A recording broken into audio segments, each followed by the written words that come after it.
Yo guys, what is up? Max here with a Path of Exile 2 video, and today we're talking about exactly that. I was given the opportunity to fly out to LA and play about 6 hours of Path of Exile. We played couch co-op, and in this video I want to break down everything that I thought about the game. Now a little bit about myself. I have played Path of Exile, but it's a game that I've just always really struggled to get into. I've been frustrated with the lack of my own ability to craft builds in it as a beginner. I made my own build in Path of Exile one season and totally bricked my character. I couldn't get points to respec. I couldn't get through the axe. I was really struggling with it.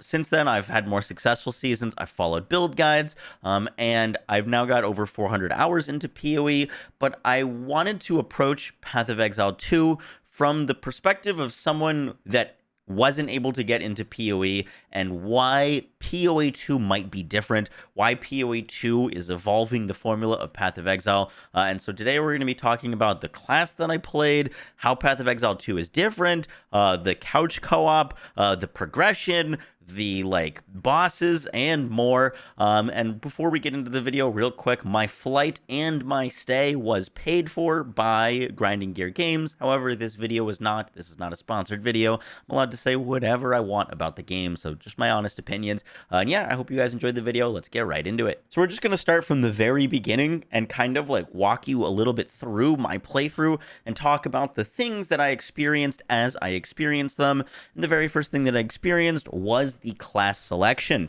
Now, the really kind of crazy thing about this is in PoE 1, there's starting classes. You pick them as you level up, you go do a labyrinth, and then you can choose your class specialization, and that kind of defines your class. In PoE 2, you pick your class, but what's really interesting is you pick a variant of that class. So PoE is known for its build diversity. It's known for kind of the crazy things that you can do with the different characters, and it kind of offers you that right off the rip, but in a lot more structured way. So, for example, if you play the Witch class is the new class that they showed off that is was under embargo up until today, but you could play the Witch and kind of pick the starting loadout of playing a minion Witch. However, if you didn't want to go minions and you still wanted to play the Witch, you could go for the chaos spells. So you would start out going for a more chaos damage over time build, and you would go towards Essence Drain Contagion, which is a classic combo in Path of Exile. But you could also play that Witch with minions. It was the same thing kind of for the Sorcerer. If you wanted to start with Sorcerer, you could go for fire spells or lightning spells or frost spells, and you were getting that choice right off of the beginning. Now, this is kind of one of those things, and I talked to one of the devs about this. This is just your starting loadout. Think about it the same way that you would in Elden Ring or a Dark Souls game where you're picking your starting weapon, your starting spell. It doesn't mean anything in the long run. It's just kind of how you start gearing your character. Just because you picked the Frost Sorceress doesn't mean you can't go fire later down the line, doesn't mean you can't respec, but it's just going to be what you're starting with, and kind of how you're going to be guiding your character, that class fantasy that you want to approach first. So I thought this was really interesting, because obviously one of the big confusing things when you're playing PoE as a new player is it gives you a bunch of options of spells and you don't know which ones are good, or you don't know which ones work well. This kind of holds your hand a bit more in that it guides you starting with fire sorceries, gives you buffs for fires. It kind of gives you an idea of how you should be building the character and the support gems that will go well with your fire or your chaos or your minions, instead of you kind of having to figure all of that stuff out on your own. So some people are going to probably like this, some people aren't, but I think it does allow a little bit easier barrier to entry into starting off in PoE. So for the actual class that I played the Monk, and my friend played Witch. The Druid was not available to me. I know a lot of you wanted me to play Druid. Just wasn't available to us, unfortunately. Hopefully in another playtest, if I get invited back, I'd love to. I could get some more hands-on time with the game and possibly get a Druid video out. But I played the Monk, and it was really cool. It was a lot more involved, and had a lot of depth for a character that I got to level 20-ish. So one of the big things in the monk is you start out with a basic attack, and you start out with a slam that does lightning, and then I picked up two buff skills, and the gameplay rotation was all about doing my attacks to then build buffs or apply things, and then grab those things from enemies, apply them to me, and then expend those.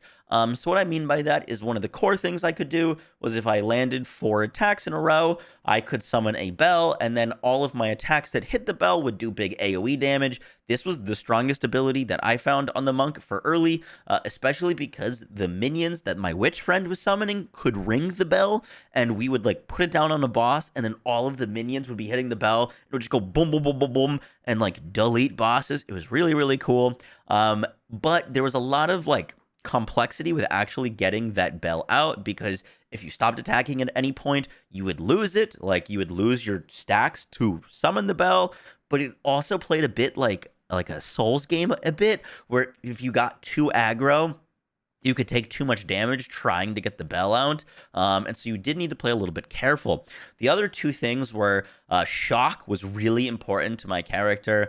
If I shocked an enemy, there was this like power charge grab that I would do, that if I shocked an enemy, I would go and click a button and then grab the shock charge from them, or the shock status effect. They would stay shocked. I would get a power charge, and the power charge would empower my like lightning slams and my lightning abilities. And like it seemed like it was doing 5 times more damage if I was getting a power charge. So applying shock status was really important for powering up my character. And the other thing was stuns. If I stunned a character, I could then empower my abilities with wind. So all of my attacks would send out wind forces. And it was kind of this dance really early on of managing these buffs, of like seeing if an enemy was shocked, grabbing the shock charge, seeing if anyone was stunned, grabbing the stun charge, and then empowering my abilities to do more damage. And like this did feel like there was a pretty high skill ceiling, because the difference in damage, if I was doing my things correctly, getting the bells out, getting my shock charges, getting the stuns off, and then like applying them to myself to power myself up, was night and day difference. And so it did feel like I actually needed to play well, which is like very surprising and a very high level of depth for an ARPG on a character that just has a few skills. And this isn't even until we get into like support gems and all the craziness with that. But it's just something I wanted to bring up, because PoE 2 has a lot of depth. Path of Exile is known for having depth, but PoE 2 brings that depth in its combat. A lot of the times when I associate PoE, I think of depth as in complexity, as in there's a bazillion crafting systems and a bazillion season mechanics and all of this stuff. It seems like the actual game is a bit more simpler, but there's more depth in the actual combat, which I really enjoyed. And like dodging and like avoiding attacks was very impactful. After playing for a little bit, I got my first level up, and that is when I started to inspect the skill tree. Now, the skill tree is very similar to PoE 1's skill tree.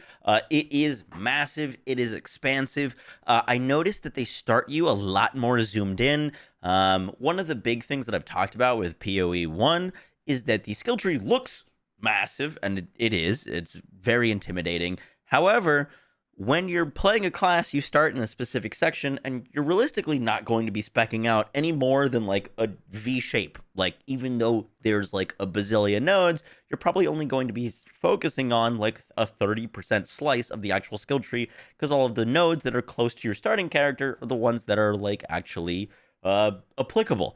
For example, when I was picking the monk, it started with me right next to things that were improving the damage of my quarterstaff, or increasing my lightning damage, or my frost damage. So it's not like, even though the skill tree is really complicated and large, that I felt overwhelmed speccing those nodes, because the ones right in front of me were fairly obvious of which ones are good and which ones I wanted to get. The biggest change to the skill tree that I noticed is that they removed health from the skill tree. And I know that seems like it might be a small change, but it drastically changes the way that the game plays.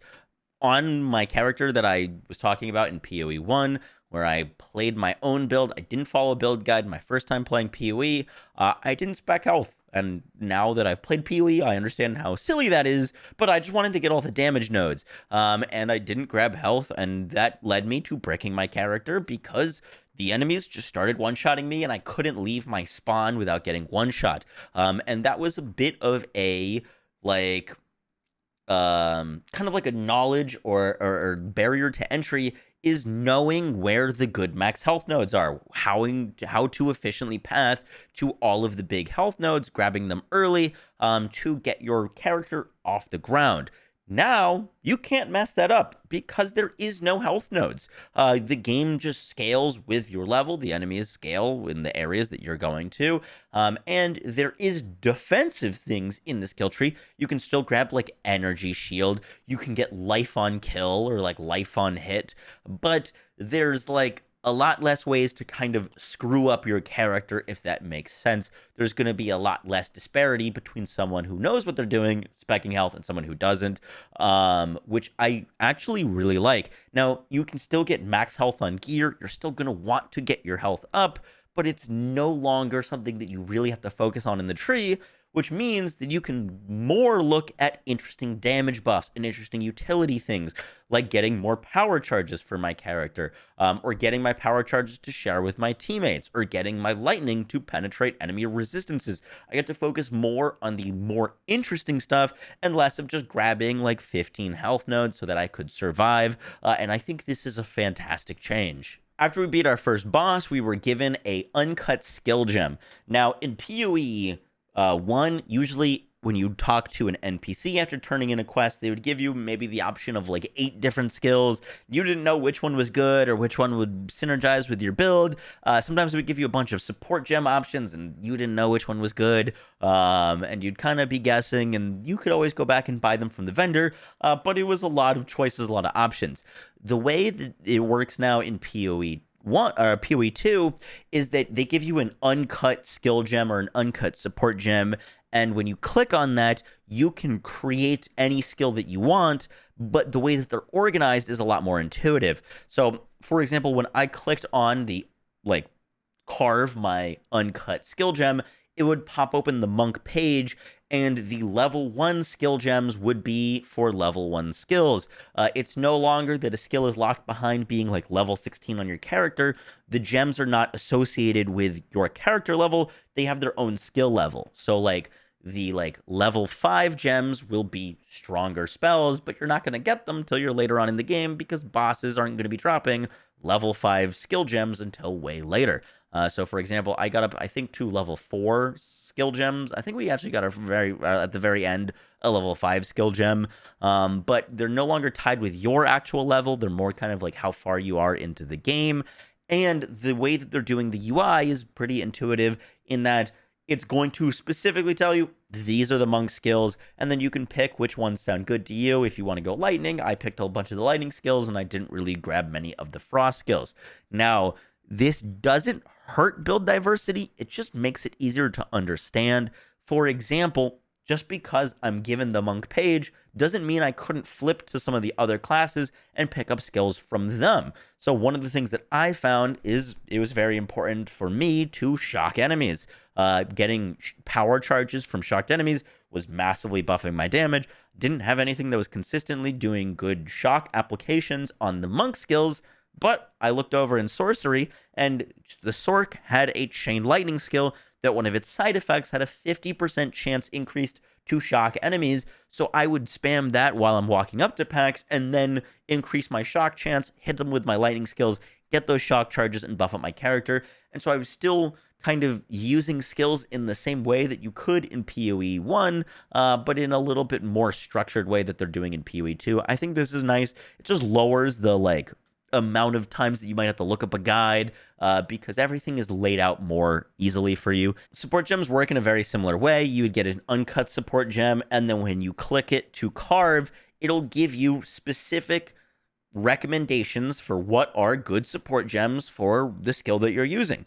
And so, for example, it recommended that I used increased AoE support on my bell skill because obviously the main purpose of the bell is to hit enemies in an AoE. So the number one support it recommended was increased AoE support. And the game does have this layer of hand-holding where you can't really mess up on picking the supported support gems, and it just helps you get your character off the ground. You can still make any support gem put into like something. Like I could gone for like increased poison support on my bell, which doesn't do any poison damage, but they like hold your hand a bit more, and it just seemed like there was less of like decision making that I had to do, and I could play more gameplay because the hard stuff was a little bit more laid out for me, which I did enjoy. Once again, I don't think this is hurting build crafting or build possibilities. It just lowers the barrier to entry to get a build going in the game. So now we had our character going, we had some skills, we had some support gems, we had our skill tree, we had kind of a setup. We got to start to blasting, and this is where the game really starts to shine. Is one, co-op was fantastic. It felt like we had to work together, especially on the bosses. The bosses in this game are unlike any ARPG that I've played. Every boss that we came across was a challenge. Every boss that we came across, we had to learn something about, and a lot of bosses took us multiple tries. It was like identifying, oh, that's their big attack. That's when we need to get away. Oh, this is how we dodge this attack. We'll do it differently next time. Oh, this is where we need to position once they get to half health because they're going to enrage and do this crazy move. And because we didn't position properly, we died. It felt very Souls-like, but not to the difficulty extent of a Dark Souls. Like, I don't think you're ever going to be on one of these bosses for like more than 10 deaths. But there was like a decent amount of times where it would take us 2 to 3 deaths on a boss before we kind of figured out where we should be positioning and how we should be handling it. So, you know, it's really rewarding. It felt good when we got the boss clears. The loot from the bosses felt good. And all of the bosses felt very varied. The environments felt varied. Enemy diversity felt varied. There was never a boss that we came across that felt like, oh, that was kind of a carbon copy of the boss that we killed earlier. Or, oh, these enemies or this area looks exactly like this area. In just Act 1 and 2, everywhere looked different. Every area had different kind of enemies. The amount of, like, enemy diversity and boss diversity that they packed in to just like a few areas was kind of insane. And all of the areas visually look stunning. I will say that the game didn't run all that great for us on PlayStation in terms of lag. We were lagging kind of everywhere all the time. However, they specifically said that that's because we had like 40 PlayStations all hooked up onto the exact same Wi-Fi, all playing at the same time. So I think there was more of like a server issue and not an actual game issue. Just if you see it in the gameplay, just note that that's kind of the server lagging because we had a bunch of PlayStations all playing on the same connection. The next thing I wanted to mention was gear progression. Now, gear and crafting seems to be pretty similar as it was in PoE 1. However, it was just kind of a breath of fresh air playing for 6 hours and having like 3 rare items or 3 yellow items. The like gear progression was very steady, and it was very impactful and very noticeable when you got a gear upgrade, when you put on a rare. I would say that the gear progression is even slower than it was in PoE 1. But that gear felt very impactful when you got a max health roll, when you got a high armor roll and you're not getting stunned as much, or when you got an attack speed roll on something. It felt good to not be flooded with legendaries within 2 hours of playing and have like a legendary in every slot. So it's just one thing that I wanted to point out is the gear progression was definitely slow, but it was impactful. It felt good when we got a upgrade to our character, and it was noticeable when, for example, there was one boss in the beginning where we just couldn't kill it. We probably did like 5 or 6 tries, and then I was like, you know, our gear's not that great. Let's go to town. You can go gamble for gear with like money. So you'd spend money and you get like a random thing. And I ended up getting a upgrade to my weapon, and my friend got an upgrade to their weapon. And then we came back and beat the boss the very first try. Like, it was very noticeable when we were keeping up with gear and when we had the things that we needed to, and that was helping us succeed. Next up, I did just want to make a mention on couch co-op and playing on controller. Now, unlike probably a lot of Path of Exile players, I actually started playing Path of Exile on controller. I started playing PoE on console. I got into Diablo 3 playing on console. And when we were playing this demo, we got to play on controller. So for a lot of players, it was super uncomfortable. People were like, I haven't used a controller in 10 years. What are we doing? But as someone who does play controller a lot and does play console and co-op quite a bit, there was a few things that I wanted to mention. One of the best features that I absolutely loved is the fact that you can do inventory management, skill management, character management while your other teammate is moving on around and like fighting enemies. One of my big frustrations when I was playing Diablo 3 co-op is like we would have to kind of take turns opening our menu, and I'd have to watch my friend kind of decide what skill they wanted to use before I could make a decision on my skill. As you can see, you could pull up your like co-op screen and your inventory like on the side of the screen, and your friend could do that. So that felt really great. What felt even better was if your friend was spending a while in their inventory, maybe they needed to decide what weapon they wanted to use, you could, on your character, start walking towards the edge of the screen and drag them with you. So them like doing inventory management wouldn't halt your progression or have to make you stop playing. And as someone who has had some frustrations with that with other co-op games, I loved this. I really do enjoy playing co-op games. There just isn't enough like couch co-op games that are made anymore. So the fact that they're not only including it, but it feels like they're actually being quite thoughtful about this approach, felt really good. I do want to say that the controller gameplay felt pretty good. It didn't feel as weighty in terms of like haptic feedback to a game like Diablo 4 to me, just personally. And it didn't feel like I was getting enough feedback when I was getting low health or about to die. But I talked to Jonathan Rogers, who's like the game director, and he said that they like have hardly implemented haptic feedback at all. So it's definitely something that's going to be improved. Just something that I wanted to bring up because I noticed it, and I'm trying to give you all of the good and also all of some of the not so good as well with this game. The other thing that was really interesting that they were doing on controller that I quite liked is PoE is kind of known to be a little bit of a like piano game on keyboard where you've got like a bazillion buttons and you've got to press all of your flask. One of the biggest things that it's like a learning curve with getting in PoE, so you kind of want to have your flasks up all the time. You want to have that quicksilver flask, that health flask, your like buff flask, and you want to have them going all the time. That's part of the reason why like Mage Blood is so sought after. It's a belt that kind of automates your flasks for you. On controller, all of your flasks are just automated kind of automatically in that they're all queued up on one button. So for example, if I had 3 health potions, it wasn't that I had 3 different buttons to click for the 3 different potions. I could just assign one button to those potions, and then if I clicked them, I would just go through them. So if I queued up the potion in the left, the furthest, let's say that was a buff, and I could click that one and it would just go, and then I would click the same button to use a health potion. So you could queue up all of your potions kind of on one bar. If you wanted to, you could spread them out more, but the just quality of life of basically being able to have one button that had like 12 health potions queued on it was fantastic, and just felt really good to use. Now, I've said like 90% positive things about this game, and that's because I had a really good experience with it. I've flown out to play quite a bit of games over the past few years, and not many have I wanted to go back and play.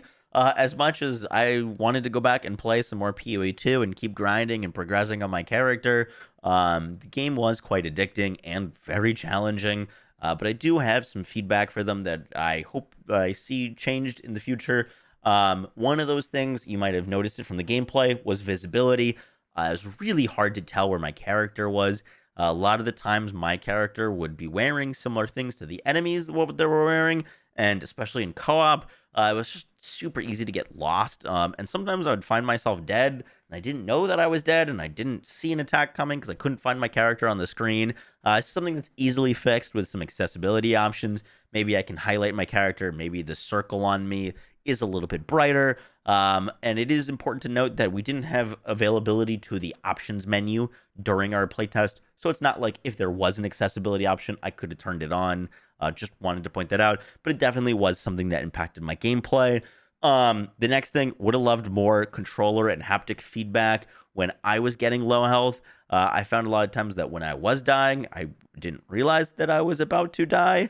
And there was this, maybe it was a bug, but like when my teammate died, then it was like, oh, now you got to be careful. And like my screen would like be like a little bit red, and I would get some feedback in the controller, but it wouldn't happen when I was getting close to death. So that didn't help me. So yeah, I was having a lot of deaths where one, I couldn't find myself, and two, I didn't realize I was about to die.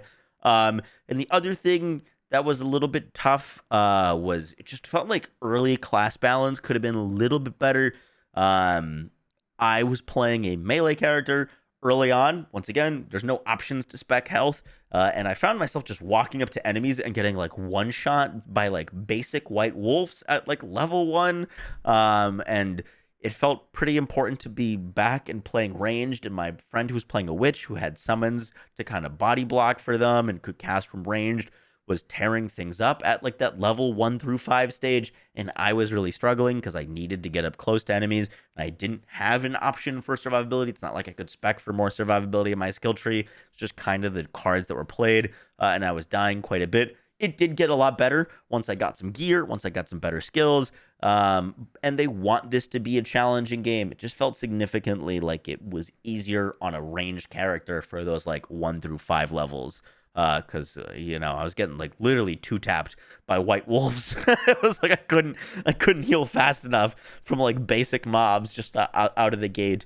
So that was something that I'd like to see addressed as well. I only had like 2 other nitpicks, and they're kind of more focused on co-op play, but that does seem like something that they're really wanting to nail. So I figured I'd leave it. One, I think on controller, you should be able to hit a button to like quick sort your inventory. It's not as important for PoE 2 on like keyboard and mouse, when you could use your mouse, quickly drag and move things around. Obviously, it'd be great for like a button that would quick sort, but it was just kind of a pain in the butt. It's something that I didn't want to do when I was playing on controller because I was trying to play quickly. I was trying to level up fast. I'd grab things. All of them would be terribly organized in my inventory, and then I just wouldn't take the time to like organize it because it was kind of annoying to do on a controller. Grab, drag, click, accept, grab, drag, click, accept on every single piece of gear. And so that's something I just think we're in a time that PoE should have a quick sort button in its inventory, especially on controller. Be huge quality of life. The other thing that was weird in co-op was a lot of times actions would be like split, so I could like manage my inventory separate, or I could change my skills separate, but other actions were not. Like if I wanted to open up and talk to a shopkeeper and buy something, it would take up the entire screen, and then my friend couldn't do anything. So that was like something that I wish would just be split into half of the screen. And the other thing was that a lot of the times when you turn in a quest, it wouldn't turn it in for both of you. So you could turn in the quest and then your friend could forget and then not get the reward. I think if you turn in a quest and you're playing co-op, you both should just get the quest reward. It seems like an easy enough change. And that's kind of it. Just a few nitpicks. Overall, I really enjoyed my time with PoE 2. I can't wait to see some of the new classes. I think what they're doing with the game are all pretty awesome steps, especially when it comes to approachability. That was one of the big things that I personally wanted to see in PoE 2. The way that they're changing the skill system, the skill tree, your starting class selection, and the kind of loadout, like the Dark Souls-esque loadout that you get, is all really cool changes. And the fact that the game just looks gorgeous. The bosses are insane. I think they said there was like like 100 bosses or something like that we're going to be facing in just a few acts. It's really insane, and it's one of those things where, you know, every once in a while you play a game that you can tell that there was a lot of thought and dedication that went into it. There's a lot of games that you can kind of tell not super thought out. This was one of those games where you could tell just how much effort and how much thought was put into all of the decisions that they were making and the reasoning behind it. And that's always good. It's always great when you get to play a game and you can tell the passion behind it. And that's kind of what I was feeling when I was playing PoE 2. Really excited for when the game comes to early access. I plan on checking it out a bunch. And yeah, guys, that is going to do it for my like little overview with thoughts of PoE 2. I will catch y'all in the next one. Take care. Peace.